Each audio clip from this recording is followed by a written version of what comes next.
بتخن میشوا نصیب نه د کعبه شوم بتخن میشوا نصیب نه د کعبه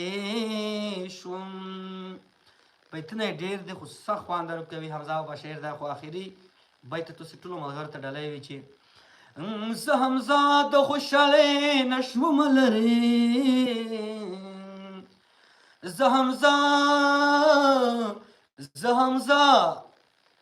حمزه د خوشحالۍ نشوم لرې زه حمزه د خوشحالۍ نشوم لرې چې بننګ آشنایانو ته نږدې شوم چې بننګ آشنایانو ته نږدې شوم حیران پاتې نه هورې نه دلې شوم حیران پاتې نه هورې نه دلې شوم